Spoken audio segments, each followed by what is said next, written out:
Here's Voice to the World. I'm Mark Lynn. Namaskar. Coming up in the next hour. Israel tells France to condemn Hamas, not Israel. The Islamic Arab Summit in Riyadh calls for ceasefire.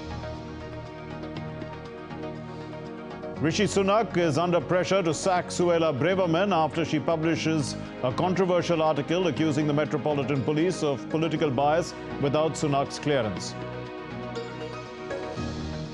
The Festival of Lights, Diwali, is being celebrated with traditional fervor across the world. India's northern state of Uttar Pradesh aims to set a new record with over 2.4 million oil lamps at 51 locations across the river fronts.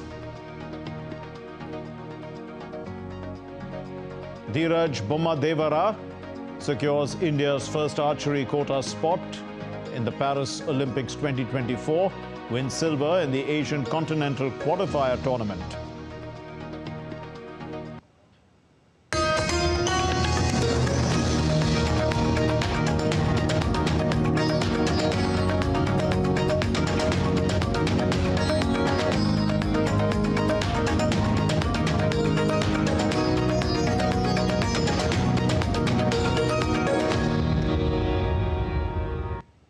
The Indian economy is a crucial engine of global growth. A number of global rating agencies have recognized India's inherent economic strengths.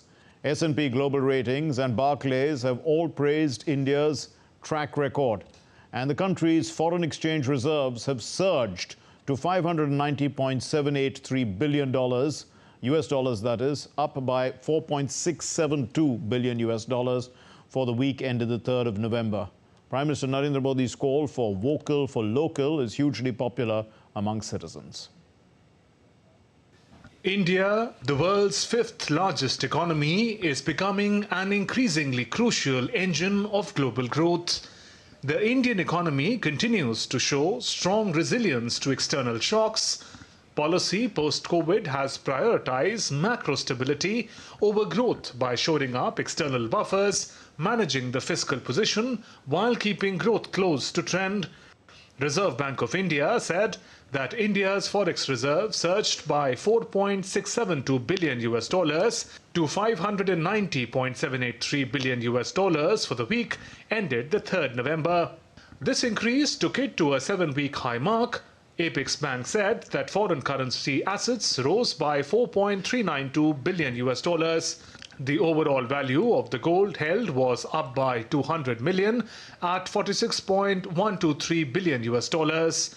While global rating agencies too are recognizing India's potential for growth, S&P Global Ratings on Wednesday said India's economy has a track record of strong growth and retained its 6% growth forecast for current fiscal. S&P Global Ratings said that India's economy has a track record of a strong growth. We expect this momentum to continue and forecast growth of 6% for financial year 2024 and then 6.9% for financial year 2025 and 2026. While Barclays in its report says that India has emerged with enhanced macro stability in the past few years, especially considering the constant emergence of global crisis. Despite multiple supply shocks, Indian economy is projected to be the fastest growing major economy in the next 5 years, growing around 6 to 6.5% in base case. If growth is raised closer to 8% in the next 5 years, India would be in a position to become the biggest contributor to global growth, dramatically closing the gap with China. Prime Minister Narendra Modi's Vocal for Local initiative is gaining huge support from all walks of life as prominent figures from India Inc., Bollywood and social media influencers rally in support of the campaign. Kiran Majumdar-Shaw, the executive chairperson of biopharmaceuticals enterprise Biocon Limited, hailed Prime Minister Modi's efforts urging citizens to be vocal for local. She says, "Love the Vocal for Local mission and the creativity coming along with it.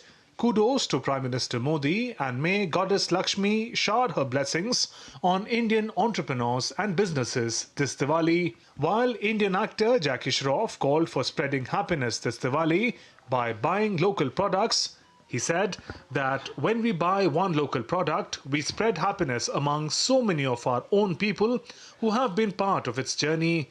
A beautiful initiative by our Prime Minister.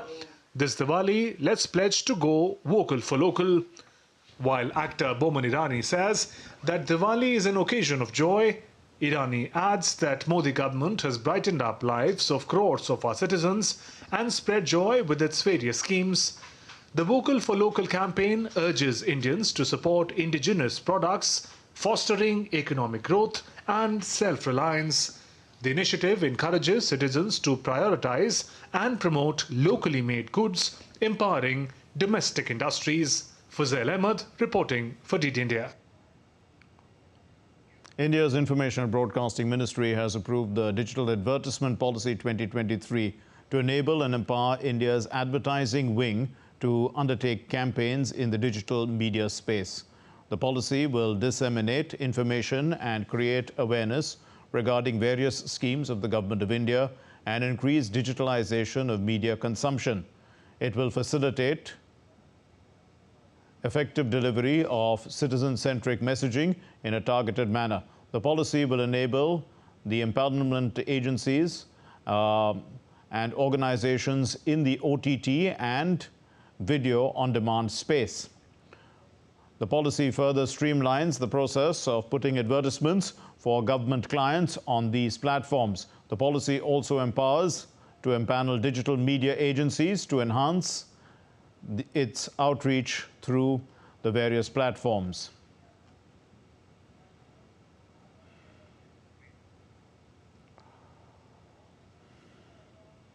हमने नई digital advertising policy बनाई है।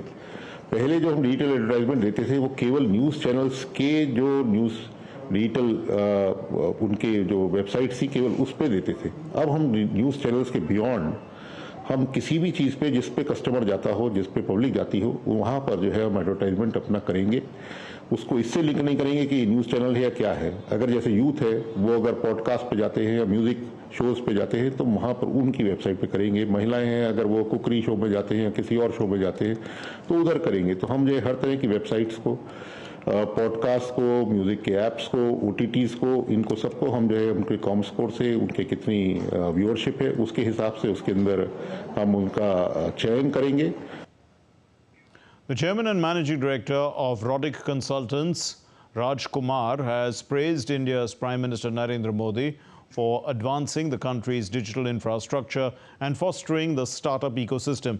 Emphasizing the pivotal role of Digital India, he highlighted that it is a key pathway for India's progression towards becoming a developed nation. To get in-depth insights from our correspondent, here's Tapas Bhattacharya's report.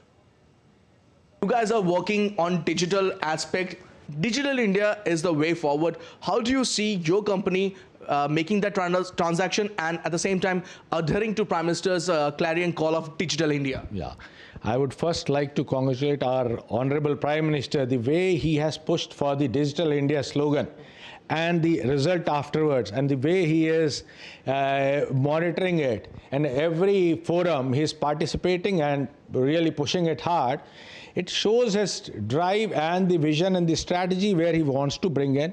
If we are talking of a 5 trillion economy and going beyond that, within few years' time we aspire to be a developed nation. Digital India is one of the big legs in that whole of the vehicle to drive that growth. That is the first project we are doing for Welspun, that is a Dharavi sewage treatment plant, that is for 5,000 crores. And that we are doing on digital twin model. The chairman himself monitors it. The dashboard has been designed in such a way, on a real-time basis, he will get to know what was planned and where you are. You are able to see that in 3D model itself and in a data also. We are working in digitization of the total health system in the government hospitals in Bihar. This, I guess, is the largest world over, that initiative that anybody state has taken. We are catering to a population of 13 crores plus, and 13,000 hospitals we are doing that. That we are capturing the total journey of the patient from registration till dispensation. OPD, everything, vitals, everything including, and the dispensation of the patient. which comes on the Government of India initiative. That is also one of the largest initiatives and very good initiative that the Government of India has undertaken, wherein Aadhaar ID will be generated. All the data, all the records, health records, medical records will be captured on that Aadhaar ID. You are traveling out of the state, you are traveling anywhere. Any doctor can, with your Aadhaar ID, he can assess all your records and see what was the previous ailments on anything and the medication, and he can suggest you that. Right. This is going to be a big healthcare change the government is going to see. How do you see India taking that leap forward and going forward, especially as India is planning to become a developed country in the next few years? This is also a very visionary initiative by the Government of India, because earlier all the infrastructure, different ministries used to work in isolation. This is one plan which says we have to work in an integrated way, which saves your cost, which really improves the efficiency in the infrastructure sector, which is really going to benefit the country and as a whole in a long-term way. Much appreciated, Tam. So that was the CMD of Raudik saying that it is imperative that digital India becomes the bedrock of India's development story, and it is expected to be so, making India a developed nation very soon. With camera person Jaishankar, this is Taposh Bhattacharya for DD India from Delhi. India's External Affairs Minister Dr. S. Jaishankar has embarked on an official visit to the United Kingdom. During his visit, Jaishankar will be holding discussions with his counterpart, the Foreign Secretary of the UK, James Cleverly, and will meet several other dignitaries. India and the UK have a growing bilateral partnership. The India-UK Comprehensive Strategic Partnership was launched in 2021, along with the India-UK Roadmap 2030. The roadmap is a commitment to a partnership that delivers for both the countries. Jaishankar's visit will give a new impetus to the friendly ties between the two countries. Air pollution has emerged as one of the biggest environmental health risks of our times. According to the United Nations, air pollution kills an estimated 7 million people every year globally. In Changemakers this week, we're going to meet innovators who are providing unique solutions to the challenge of air pollution. Air pollution is one of the most pressing environmental and public challenges of our time. It is, you can call it an invisible enemy that affects the health of not just few hundreds, but few billions, and the vitality of ecosystems, the economy of nations, and so on. At AMBI, we believe that the fight against air pollution begins with reliable data. If you can't measure it, you cannot solve it. So our innovations are designed to provide real-time, actionable insights into air quality. We leverage all the latest, greatest technology. We have proprietary data from proprietary sensors, advanced algorithms. We're not just keeping up with the challenge, but we're also working a lot harder to stay ahead of it. Ours is a primarily nature-based technology-focused work wherein we are identifying technologies which have been inspired by the natural phenomena that occurs in the nature. So one of our core technology, we call it breathing roots technology, essentially improves the breathability of natural plant so that there is a greater air purification happening from a simple normal plant as well. So for example, one of our products can magnify the cleaning capability of a normal indoor plant by almost 500 times. Well, you can watch the brand new episode of Changemakers on Sunday, the 12th of November at 8 p.m. Indian Standard Time. That's 2:30 p.m. GMT. So still to come here on DD India News Hour. Pressure mounts on the British Prime Minister Sunak to dispense with his Home Secretary Braverman. Diwali is being celebrated across the world. The Paris Peace Forum wraps up.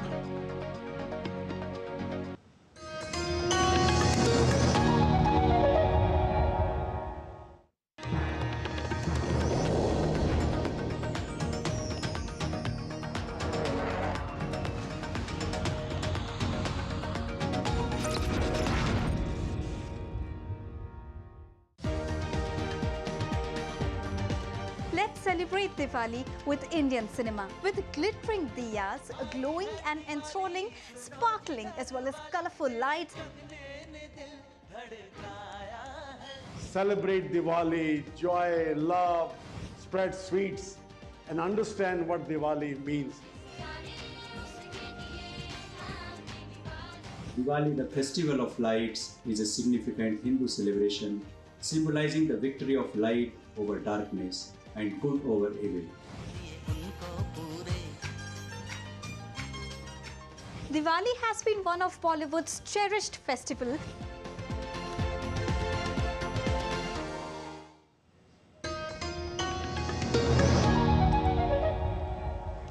You're watching DD India News Hour. I'm Mark Lynn.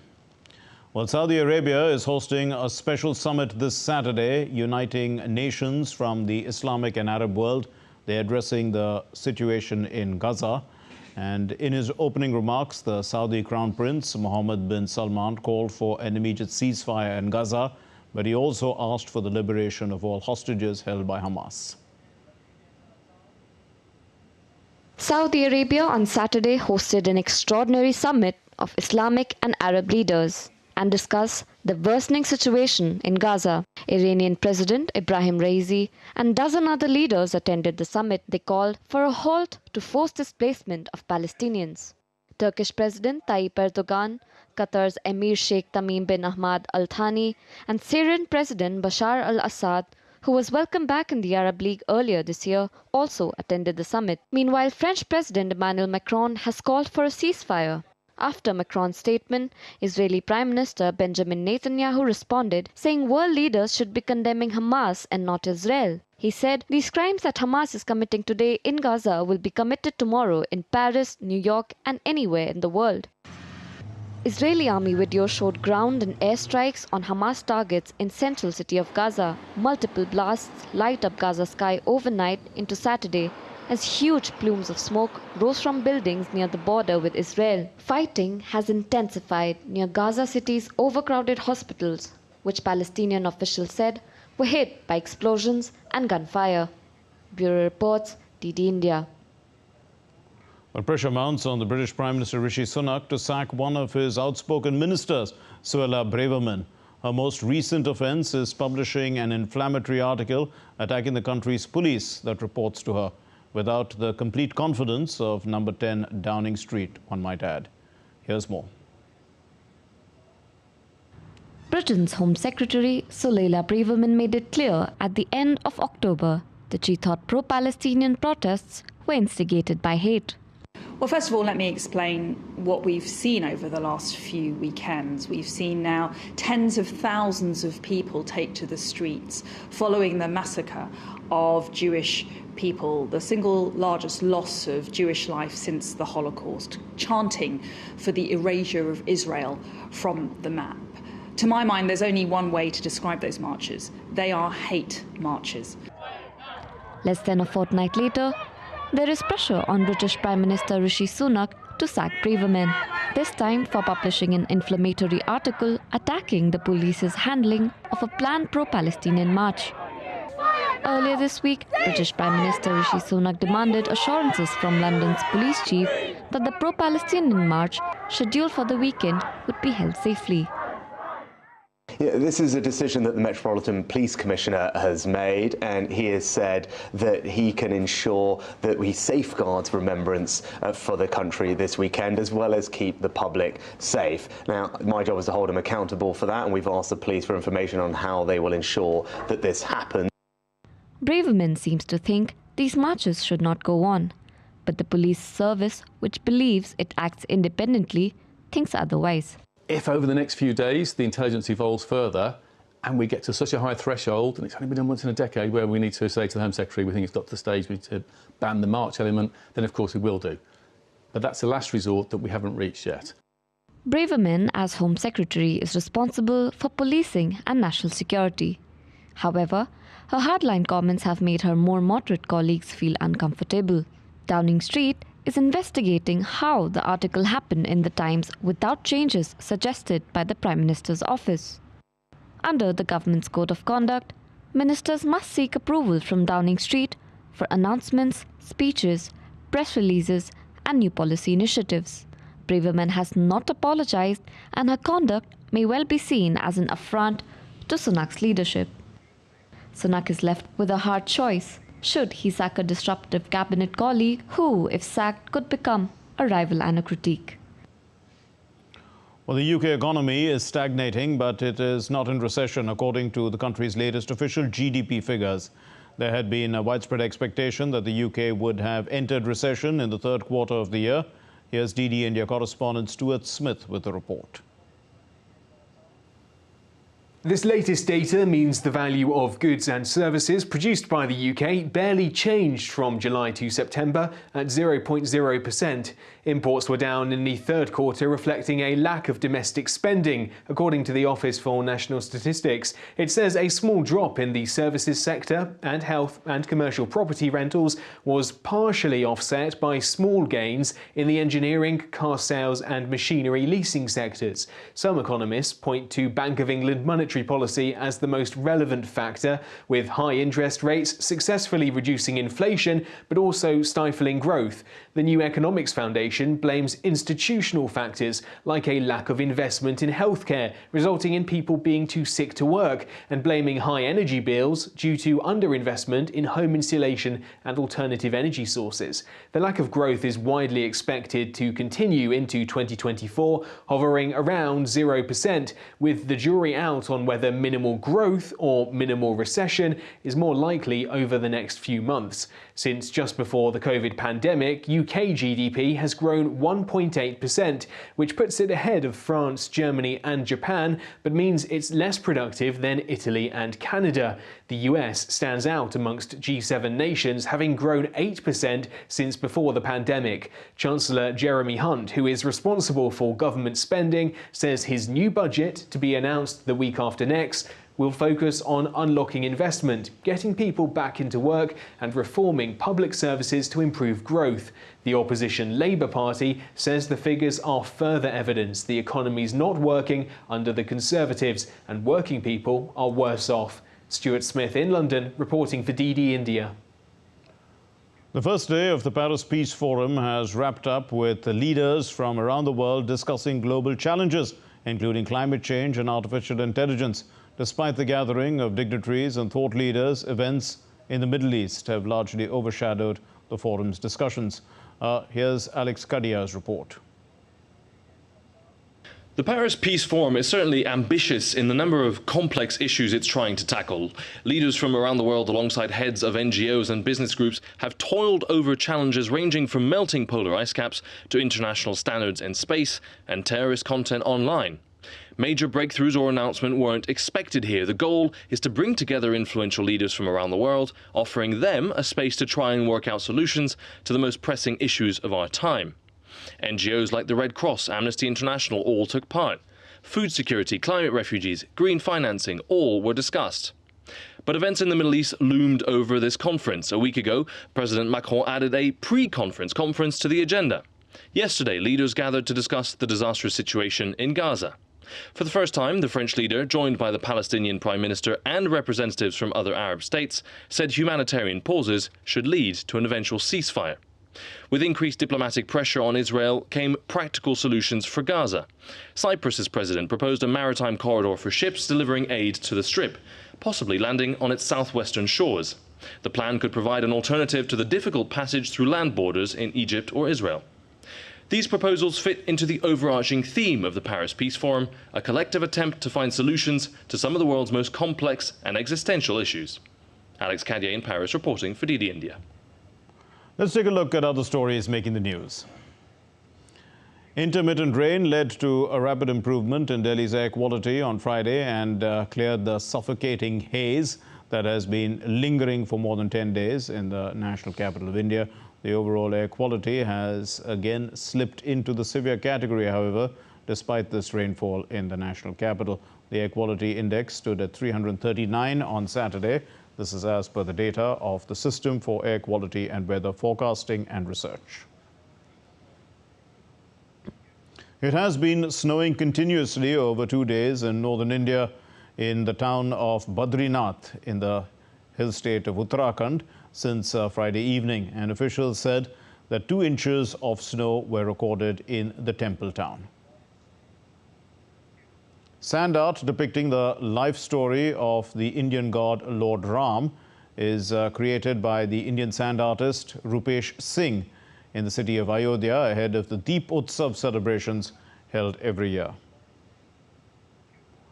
The much anticipated public screening of the 69th National Film Award winning films for 2021 is set to captivate audiences in Delhi. This is happening from the 14th of November to the 25th of November this year. There are 30 feature films and 27 non-feature films from 18 languages, which will be screened during the 12-day screening. This is happening at the Siri Fort Auditorium in Delhi. India's President Draupadi Murmu has sent her greetings to fellow citizens on the eve of Diwali. In her message, the President said, and I quote, "On the auspicious occasion of Deepawali, I extend my warm greetings, the best wishes to all my fellow citizens living in India and abroad. Deepawali is a festival of joy and happiness. It is celebrated to mark the victory of light over darkness, good over evil, and justice over injustice. People of different religions and faiths celebrate this festival and spread the message of love, brotherhood, and harmony. The festival is a symbol of kindness, positivity, and prosperity. The festival of Deepawali illuminates our conscience and inspires us to work for the welfare of humanity. One lamp can light up many others. In the same manner, we can bring happiness and prosperity in the lives of the poor and needy by sharing our joys with them. Let us all celebrate the Festival of Lights safely and take the pledge for nation building by contributing in the conservation of environment." Well, on the eve of Diwali, the festival fervor is at a peak in India, and in the northern Indian city of Ayodhya in particular, people decorated the banks of the Saryu River with over 2.2 million earthen lamps, setting a world record. Here's more. The holy city of Ayodhya has turned into a dazzling paradise. On the eve of Diwali, the auspicious Hindu festival of light, the North Indian city illuminated the ghats of Saryu River with over 2.2 million other lamps or diyas, setting a Guinness Book of World Record.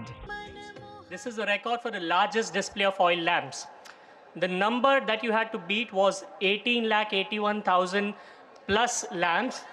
You have broken this by a big margin. We have finished the count of about 22,23,000. And this makes it officially amazing and a new Guinness World Records title. Under this Deepotsav program, as many as 25,000 volunteers lit the lamps. The festivities were amped up by spectacular laser show and various folk dance performances. Ayodhya is the birthplace of Lord Ram. According to Hindu mythology, Lord Ram returned to Ayodhya with goddess Sita and Lakshman on Diwali after spending 14 years in exile and defeating the Lankan king Ravan. From high-altitude ranges to the hinterland, Diwali is celebrated with pomp and show across India. The festival symbolizes the victory of light over darkness, good over evil, and knowledge over ignorance. The festivities are spread across 5 days, beginning from Dhanteras to Bhai Dooj. The Diwali fervor is best felt in the markets. People buy new clothes and household items. People decorate homes with lights. The festivities is marked by worship of goddess Lakshmi and Lord Ganesh and exchanging gifts with loved ones. Festivals are incomplete without food, and when it comes to Diwali, sweets are the ones that steal the show. Not just India, the festivities of Diwali also radiates across the world. Abhishek Bose for DD India. And as India and the world gears up to celebrate Diwali, the Festival of Lights, the markets here in New Delhi, they are buzzing with excitement and last-minute rush of people. People this time are buying products that are made in India, giving a push to vocal for local, as the Prime Minister has asked for. Now, this is a report by Dibyendu Mundal. We are at the Lajpat Nagar market in New Delhi, and the market is buzzing with people and excitement for the Diwali celebration here in India. People are rushing to the market to complete their last-minute shopping. Here you can see that people are looking for these fancy diyas and some even the traditional earthen diyas. The market is also filled with the idols of Ganesha and Lakshmi ji, which will be revered tomorrow by all households across India. This festival of light is not only celebrated here in India but also across the globe. Diwali has become a global festival over time, and countries across the United States, also in the UK, as well as countries in the Southeast Asia celebrates Diwali with the same fervor as it is done here in India. But what important and what's striking we have noticed here at these markets in New Delhi is that people that are coming to shop here are asking for local products. Remember, the Prime Minister has given a call to buy local products and be vocal about the local products. That gives them business during these festivities. And by talking to people here, we have realized that how local products here are in demand. People are looking for earthen pots, in fact, earthen diyas, earthen lamps, god and goddesses, which are made in India. Even the decorations, which were earlier very famous, in fact, as Chinese products, are now being made in India. So really, the campaign for local, for vocal for local, has reached out to the people here in India, and also about. The festivities, people are looking forward to celebrate Diwali with their near and dear ones here in New Delhi. With camera person Jagmohan, this is Divyendu Mondal from New Delhi for DD India. A feel of the markets in Delhi. Well, the Indian Cultural Association, in collaboration with the Swami Vivekananda Cultural Center in Sri Lanka, organized Diwali celebrations at Hotel Taj Samudra in Colombo. And the event was graced by the governor of Sri Lanka's eastern province, Senthil Tondaman. And the members of the Indian community wished each other on the occasion of the Festival of Lights. The event witnessed cultural performances that enthralled the audiences. In addition, an animation on the relevance of Diwali and Ramayana was also displayed. On the occasion, Mr. Tondaman announced that the Eastern Province is going to sign a Memorandum of Understanding with the Indian Cultural Association for organizing Indian cultural events. Well, still to come here on DD India News Hour. We'll be discussing the reasons why India's economy is getting a thumbs up all the time from rating agencies. And Biden and Harris formally register for a rerun in the 2024 elections with the Democratic Party. And Americans, if they are voting today, see Trump as a better choice for president. This is what the polls say.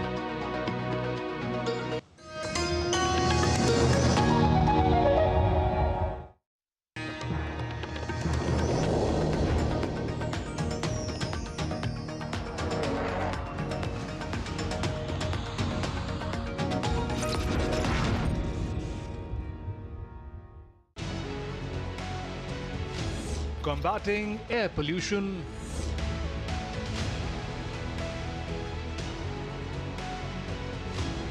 with green and smart solutions.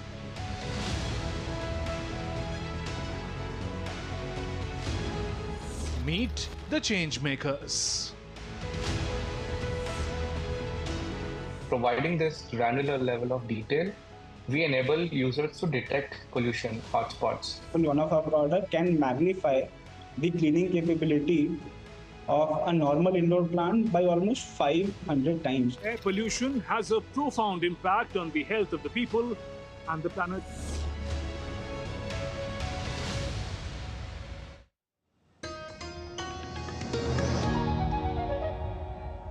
You're watching DD India News Hour. I'm Mark Lynn. Here's a recap of our main stories.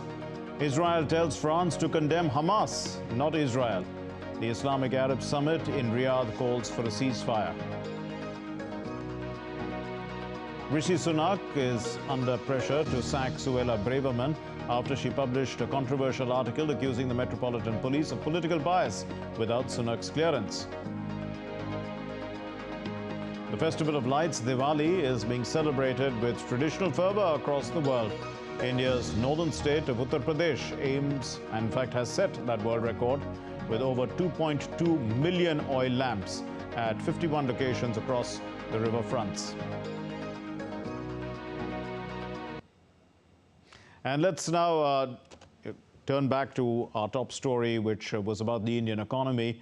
And joining us for a discussion on this, we have with us two eminent guests. Let me introduce you to them. Dr. Charan Singh is an eminent economist, CEO of eGrow Foundation. He's joining us from Greater Noida. And Dr. Amit Kapoor is the honorary chairman of the Institute of Competitiveness and teaches at Stanford University. He's joining us from Gurugram. Thanks very much, both of you, for being with us. Dr. Charan Singh, the world economy is slowing down, we know that, but India is seeing growth momentum. So how can India take advantage of this dichotomy in a sense? Yes, you're right. The global economy is slowing down. There's so much of uncertainty. There's been a war for nearly a year and nothing seems to be stopping it in Europe. And there's another sort of uncertainty in the Middle East that has happened.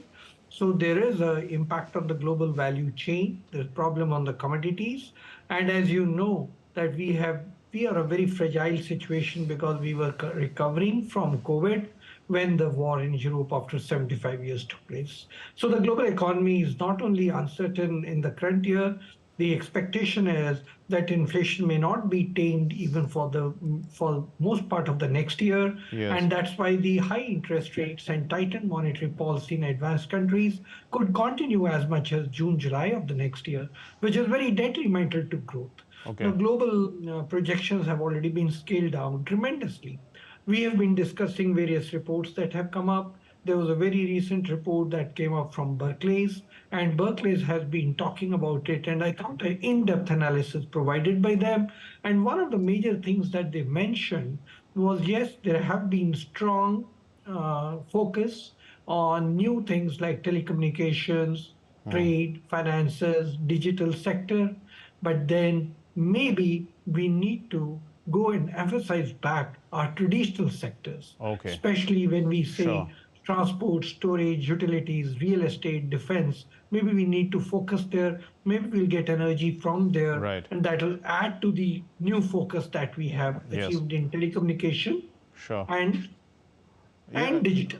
Dr. Kapoor, how much of India's growth is dependent on also geo-economic ties, FTAs and the like? So, there's something very interesting. Like, one, we have to really discern or really see that how India performs. Like, there are two parts to the story. One is very, very clear that India has a fairly resilient internal market, which has always been the story for India. And what we have seen in the last few years is that we have actually been able to move to a better consumption cycle, especially post-COVID. What we are seeing is that there is a growth story that is happening in India. We are growing at least about 7.5% each year, which says that the consumption is also going to be rising. It is already evident, which we see. If you really look at yesterday's numbers, close to about 20,000 crore rupees of gold was actually sold in one single day on Dhanteras. That means, yes, people are having the disposable income.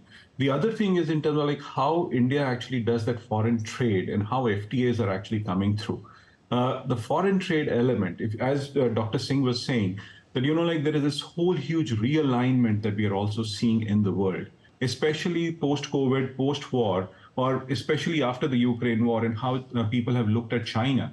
And there is this whole structural realignment that is happening across the world. People are looking at alternate places for creation of industry. And India is one of the beneficiaries of that. We're already seeing that. In fact, if you really look at the last few years, Apple is somebody who's come into India. And if you really ask me, like, Apple is a very interesting story for a singular point, that Apple always goes to a country which is going to be at the cusp or at the point of explosion as a market. Apple has had the habit of doing it, and that is actually a great endorsement. And as you really look at it, India is also capturing some significant trade things that are happening. So innovation is happening within the country. Today, India is actually becoming an innovation hub in many, many ways. That means you are going to give solutions to the world, and people are looking at India per se for that. Dr. Singh, the vocal for local, you were talking about this. is helping local MSMEs.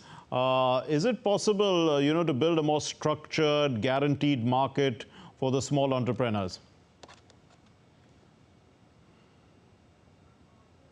Mark, I've not been able to get your question. I'm sorry. I was asking you about the small and medium sector enterprises. We are talking about vocal for local. You were speaking about it a little earlier. Do you think we can actually try and generate through our growth more structured markets for the MSMEs? Absolutely. I must also mention that the celebrations for Diwali are on. And in the last few days that I've been in the market, I do see lots of divas being sold. And you've just mentioned in the news in UP on the Ganges, they've made a record. And the sentiments that people have, we need to really support the local divas, different styles and different oil, different mithais. And that's very, very encouraging to me now. Even the sales, very brisk sales that have taken place in the marketplaces and the way, at least in Delhi, markets have expanded. So the point that I'm trying to make is micro, medium and small enterprises are already finding, and khadi and village and cottage industry is also already finding support in the Indian psyche. That thought that something which has to come from China or abroad is something which fascinates us, that probably is weaning away. The purchasing power and disposable income in the country is reasonably high. And I think if we have a focused policy on MSMEs, we will be able to tap that and we'll be able to provide employment. I have been arguing for an MSME university on the lines of the agriculture university for nearly 5 years now. I think the time has come, given the demographic dividends that we have, which are not going to last forever, but just for about next 20 years.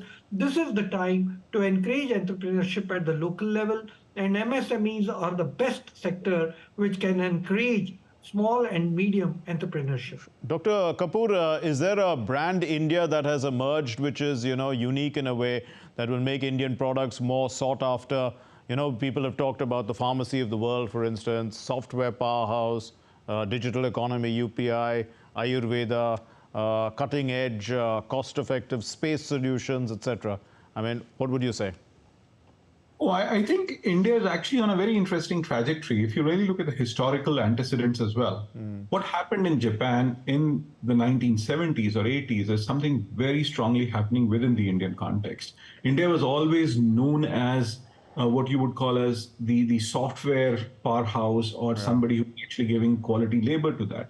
But what we have seen now is that we are moving into higher end of the system. We see that the whole space age things that are happening. Chandrayaan is a huge success story, which is going to explode into something very, very exciting in the country. If you really, and just picking up from Charan Singh ji's point, like when you talk about MSMEs, there is a large impetus that we see through PLI to the MSMEs, and there is new emergence of sectors there. I think I'm super excited with the whole semiconductor setup. If we are able to get that ecosystem right, the multiplier that we would see within the country is going to be exceptional. But I do see that there are a certain set of challenges that we need to really take care of. One, I think clearly that we need to invest more in infrastructure. India has done exceedingly well in infrastructure, but more needs to be done for that.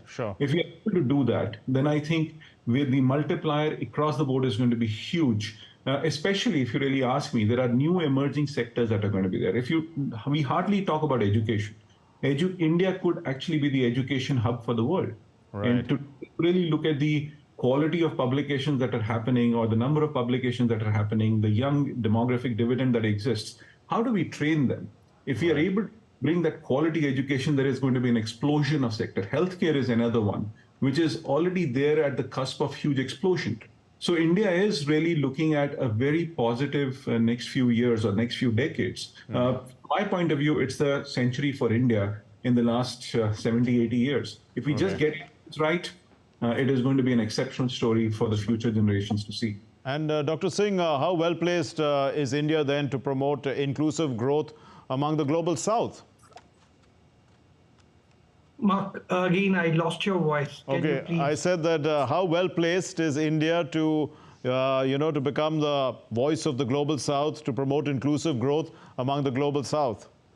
Absolutely. In the G20, we already demonstrated, that's a very good question, the way we took care of the global south and their interests. And of course, in financial inclusion, we have already experienced within the country how we have gone about for inclusive growth. In global issues, certainly there's a certain segment of the countries which have always been neglected. And I think India provided a solid leadership in that context, wherein brought in the countries from the global south.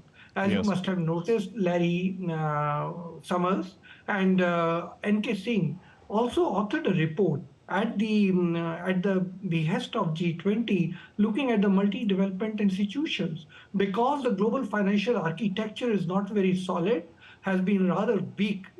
The global south has been suffering severely. If you look at the fiscal position of the global south countries, the interest payments, that means a high cost debt, has been really very, very high. The result has been that on education and health, the expenditure has been very low. Therefore, India played a prominent role in the G20 and brought these issues up on the center stage and said that if you are looking for a global healthy financial architecture, you will have to support education and health, and the multilateral development institutions will have to provide better sources of finance, and not these countries come to the private sources, which are high cost. Yeah, we've run short of time, but last question from you, Dr. Kapoor. You know, I mean, fiscal and monetary management, if you were involved with either of these things, would you change anything to take advantage of the current, let's say, India advantage? No, I think the government of India right now, especially the Reserve Bank, is doing an exceptional job. I think if we are able to maintain what we are doing, that would be something great that we need to do. We don't really have, I think, from a fiscal deficit point of view, we are managing it well. We are managing it well at the level of states. If we achieve the targets that we are having, India is looking at a fairly robust, what I call balance sheet. We already have a fairly robust balance sheet, and that is where people are coming to India. We just need to maintain the process that we are following. We just don't need to get super excited or do something foolish. And I think what's happening right now just works for India fairly well. We'll leave it there. Thank you very much, Dr. Amit Kapoor and Dr. Charan Singh, eminent economists. Thank you for enlightening us on the subject. Let's move on. Recent polls have suggested that Donald Trump is ahead of the U.S. President Joe Biden in 5 of the 6 most important battleground states 1 year before the 2024 election. The results show that Biden is losing to Trump, his likeliest Republican rival, by margins of 4 to 10 percentage points among registered voters in Arizona, Georgia, Michigan, Nevada, and Pennsylvania. President Biden is ahead in Wisconsin by 2 percentage points. This is what the poll found. The U.S. President Joe Biden's re-election campaign has officially filed the paperwork for the South Carolina Democratic primary. Vice President Kamala Harris on Friday made a surprise visit to the Palmetto State to hand Biden's registration papers to the state's Democratic chairperson, and she thanked the officials for helping her and Biden get to the White House 4 years ago. And so to be here today and to just for a moment appreciate this moment in the context of history, first in the nation, and then putting it in the context of what happened in 2020, when it was South Carolina that created the path to the White House for Joe Biden and me. South Carolina, who understood and believed in the promise of America and the importance of, with optimism, fueled by a sense of hope and understanding of what is possible, then fought for our democracy and for right of all people to participate. Still to come here on DD India News Hour. Dhiraj Devara bags India's first Paris Olympics 2024 quota. This is in archery. And India is going to be playing the Netherlands in Bengaluru tomorrow, but the fans are hoping for fireworks from Team India. After all, it's Diwali.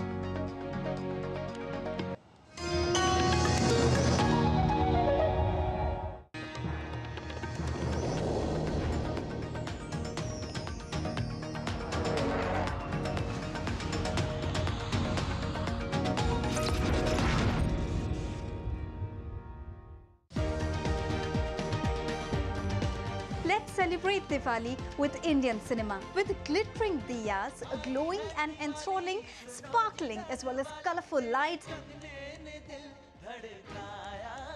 Celebrate Diwali, joy, love, spread sweets, and understand what Diwali means.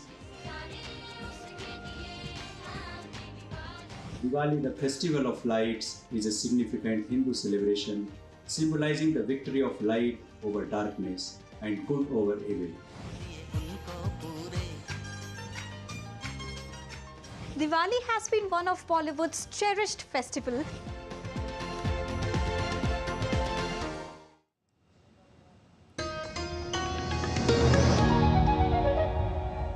You're watching DD India News Hour. I'm Mark Lynn. Cox's Bazar, a popular tourist destination in Bangladesh, has got a railway connection. Bangladesh's Prime Minister Sheikh Hasina on Saturday inaugurated the much-awaited 102-kilometre Chattogram Cox's Bazar dual-gauge single railway line. And addressing the inauguration program at the newly constructed Cox's Bazar railway station, Hasina said that this railway line will ensure fast and smooth train services from Chattogram to Cox's Bazar. In future, the railway line will be connected with an under-construction Matarbari deep-sea port. Now, as part of the Trans-Asian Railway Network, this is also expected to improve access to Myanmar and beyond. Well, the nominees for the 66 Grammy Awards are out. Let's see who they are. The nominations for music's biggest night are out, and the women are leading it. Female artists are set to dominate next year's Grammy Awards, with SZA, Phoebe Bridgers, Victoria Monet and Taylor Swift topping the list. All of the top nominees this year are women. SZA has 9 nominations, Victoria Monet has 7, and then Taylor Swift, Olivia Rodrigo, the female indie rock trio Boy Genius, Miley Cyrus, and Billie Eilish, and Brandy Clark. They each have 6. In past years, the Grammys have been criticized for failing to adequately reward female artists. And this year's women-heavy nominations are a welcome change. There's 8 nominations in each category, and 7 out of each are female. 7 out of the 8 in each of the categories. Only Jon Batiste, who's like a real Academy darling, is like the male outlier in both those categories. Global hit film Barbie, which reigned silver screens, is also painting the Grammy nominee list pink. Songs from the soundtrack make up 4 out of 5 nominees for Best Song from Visual Media category at the 2024 Grammy Awards. The 66th Grammy Awards are scheduled to take place on February 4 in Los Angeles. Akriti Bhandari for DD India. Well, also a song on millets featuring the Prime Minister, Indian Prime Minister Narendra Modi, gets nominated for the Grammy Awards 2024. The song, composed and sung by the Grammy winner Falguni Shah and Gaurav Shah, it was launched to boost awareness about the importance of millets. The Prime Minister featured in the song on speaking about the importance of adopting millets as part of the lifestyle. Prime Minister Modi had also praised the video of the song on social media platform X. India's classical music stalwarts are also making their mark. This is at the 66th Recording Academy Awards, that's the Grammy Awards. Fusion veterans Shakti got a Best Global Music Album nomination. The group's tabla legend Zakir Hussain earned separate nominations in Best Contemporary Instrumental Album and also Best Global Music Performance and Best Instrumental Composition. Time now for the sports news. And Dhiraj Devara has secured India's first archery quota in the men's recurve for the Paris Olympics 2024. He defeated Iran's Mohammad Dossen Golshani. He defeated him 6-0 in the archery continental qualifying tournament semi-final in Bangkok. This happened today, Saturday. However, the Indian lost to Lin Shang-Seng of Chinese Taipei 6-5, 10-9 via shootout in the final, but settled for the silver, but still qualified. Mohammad Devara will head to the Kim Archery School in Korea later this month to get approval from the Sports Ministry's Mission Olympic Cell. Now, tabletoppers India take on the wooden spoon holders, the Netherlands, in Bengaluru on Sunday. The mouth-watering contest on Diwali will be a great opportunity for cricket fans to enjoy some good cricket. It would also present an opportunity to Rahul Dravid to tinker with some of his team on the home turf.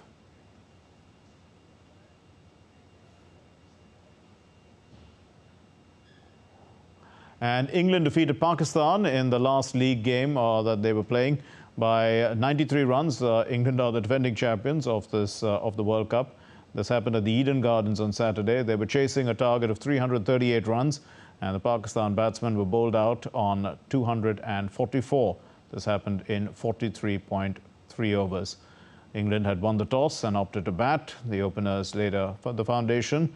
They scored 82 runs in 14 overs.